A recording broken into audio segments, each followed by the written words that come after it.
Hello, welcome to Lockdown Reviews.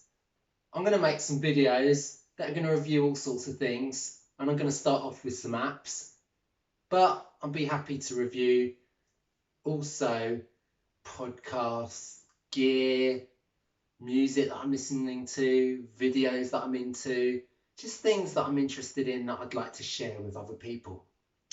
And in this first episode, I am going to review an app that I've been using on my new iPad Pro. So it is a vector drawing tool called Affinity Designer. It's made by Serif. And I'm just going to look at some of the key features, give a little bit of a commentary on how I've been discovering some of the key features. Now, I'm no web designer, I'm no graphic designer, but I have had a little bit of experience using drawing tools early on in my career as a teacher. I used Adobe Illustrator back in the day and CorelDRAW. So every now and again, I have to do little projects where I'm working with students and got to do things like make logos or little bits of shape-based art. So in this little video, I'll talk a little bit about some of the differences between, say, a vector drawing tool and a pixel software tool, an app, and just look at how things have developed so that the iPad is a really, really powerful, capable machine, and you can do all sorts of things in a touch-based platform that before were only reserved for a full-blown desktop software application. Okay, so we're going to explore that. If you like what you see in this video, feel free to subscribe and click on the bell so you can get updates when I release videos, hopefully on a weekly basis. Anyway, enjoy and feel free to give comments as well. Hello, I'd like to give a little bit of an overview about some of the key features in Affinity Designer and give a little bit of a commentary about things I liked and the things that I thought needed to be improved. So here's an example of a project that I was working on over the weekend. It's a simple logo using layers, text and simple shapes organised together to give the appearance of this logo here. When you open up Affinity Designer, the first thing you'll see is this gallery view which shows your currently open projects. So if you close the project down, it will still exist, but you'd have to go and open it up from within this application. Here's a project I've opened up. I've made some changes to it, but I've used this as a checklist to show you the things that I'd like to talk about. So first of all, I'd like to talk about the use of the UI and touch gestures within Affinity Designer. If I had looked at the website and I'd looked at the official resources, I would have got down some of the terminology about what the different toolbars are. I didn't do that. I learnt through trial and error and experimentation. But I'll just give you a bit of an overview about what I discovered. So you've got your basic drawing tools on the left-hand side. So for example, you've got your pencil, you've got your pen, you've got your pen tools. So I'll show you that some of them don't look that different. You've got the pencil, which will draw a thin line, and I'm using the Apple Pencil to draw that. And notice it's created nodes. So it's drawing lines and shapes, and we'll get to that in the next section. And you've got the brush tool. Now I could change the brush.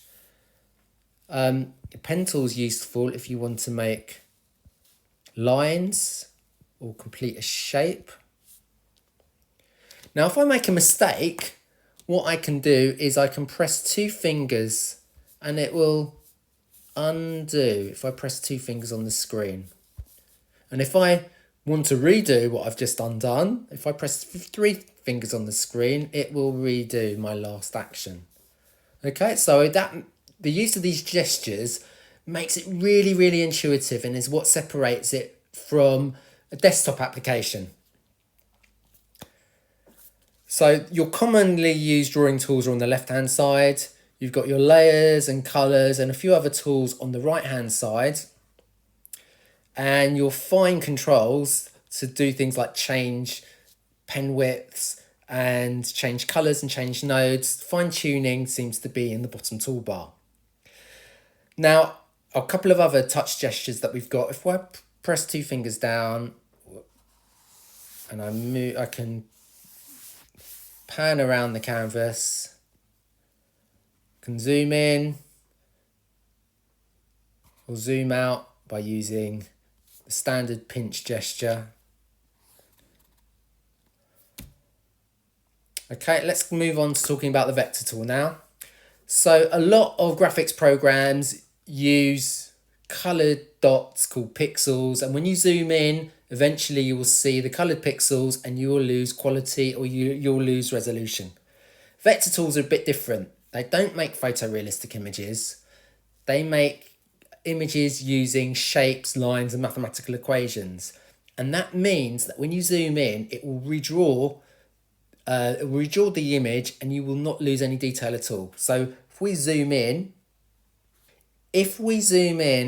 on the vector tool there, notice that we do not lose any detail at all. It looks just as crisp as it would have done when we was looking at it zoomed out. Right, I did an example of some of the drawing that we can do. So it's drawing in vectors. So we've got a drawing tool there. Notice all those different points along that line that I've drawn, that rough line I've just drawn, are little points on the node. Okay, we've also got a range of different shapes. We can plot them with a polygon, or we can choose from any of these pre-prepared shapes, which we can also change later on. So let's say, for example, I wanted to draw a cloud. I could draw that on there, and then I could later on change that shape. So if we go towards talking about nodes, any of our shapes that we create, or even text, we can change them into a series of points called a node. And this will be quite confusing for people who are not that familiar with using vector drawing tools at the beginning, but it is worth persevering with. And I think that Serif Affinity Designer does a good job at being able to control these elements. So for example, if I choose the node tool on the toolbar here, and if I choose that shape, at the bottom, you've got an option called two curves, and it will find all the different points of that curve. Now what I can do is I can start manipulating the individual nodes to be able to create a new shape. And I'm using the Apple Pencil. And if I just change my zoom, and I made a mistake, I can just undo what I've just done. Now, I am not an expert drawer by any imagination, which is why these tools are so useful, because I can make a mistake and I can redo what I've just done. And if I click on the move tool, I can move that to a new position. So I've used the shapes and I've used the nodes to get more control about what I wanted to do, and I've used the touch-based gestures. You can see they all interrelate. Now let's say we want to change the thickness of our shape and we want to add a bit more control over our colour. Let's choose that shape again.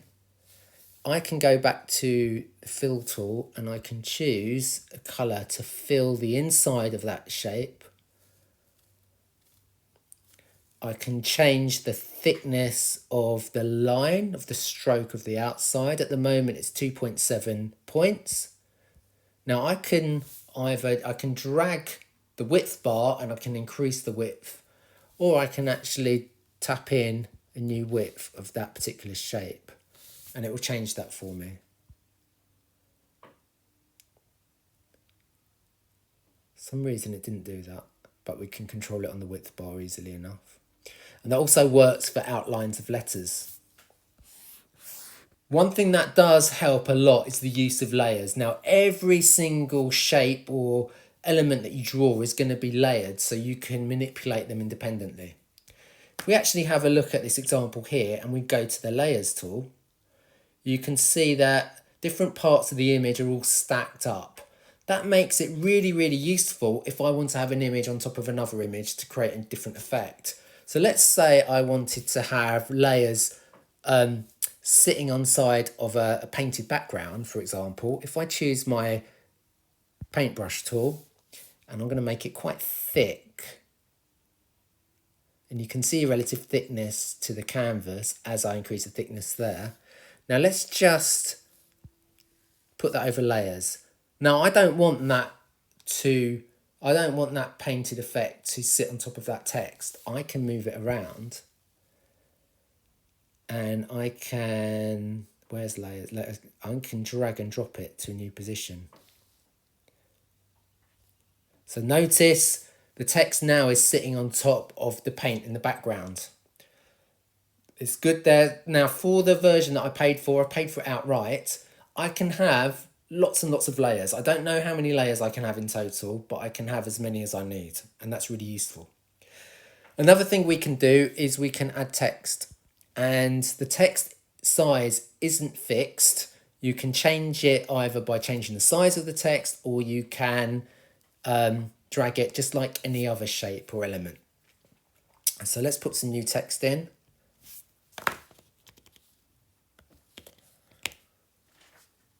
Now at the moment, that text is the same colour as the background. So we'll change that so you can see how we can change things.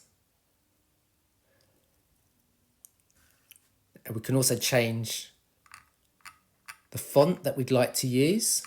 So I've been using marker felt. We can also change other things like the bold emphasis and underline it, and there are other transformations that we can add, and we'll get to that a little bit later on.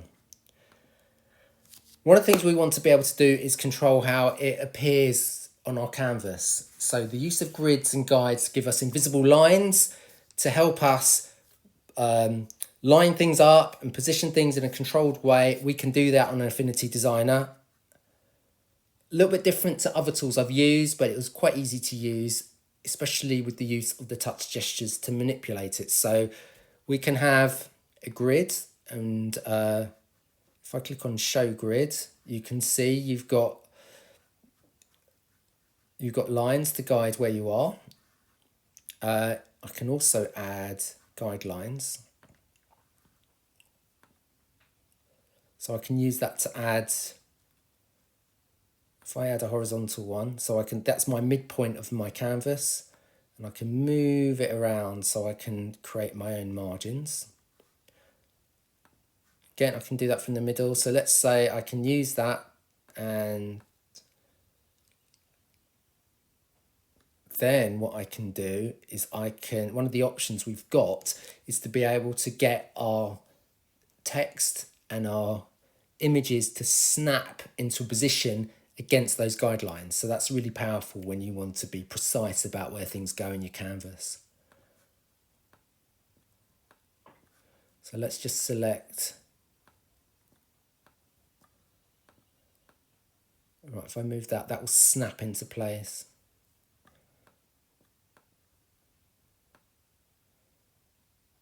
And you feel it just lock onto that guideline.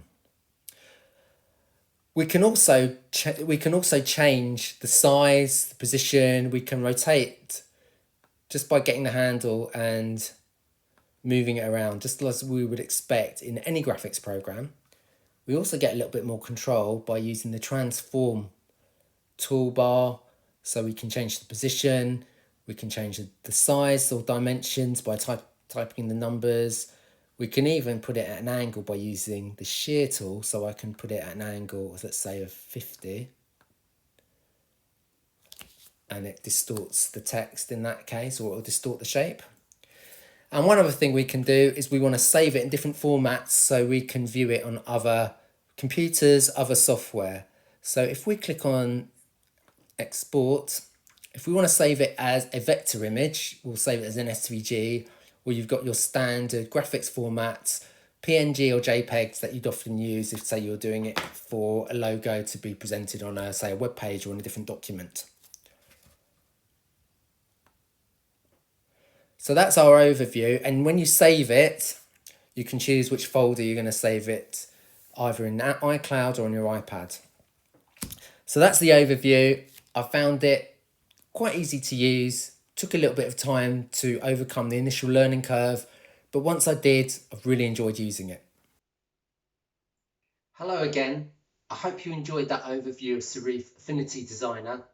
It is amazing what you can achieve these days using a mobile tablet platform such as an iPad, I was really impressed that it had all the features I would expect from a full desktop application, yet it integrated all the touch and pen-based tools that are available on the iPad using the Apple Pencil. That I really enjoyed using that. Yes, there is a little bit of a learning curve at the beginning. I overcame that because I'm not fazed by using new software, and I had a little bit of time to explore and experiment.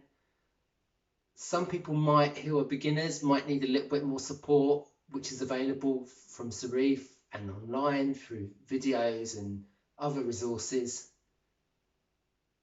But overall, I really enjoyed using it. I think you can achieve a lot.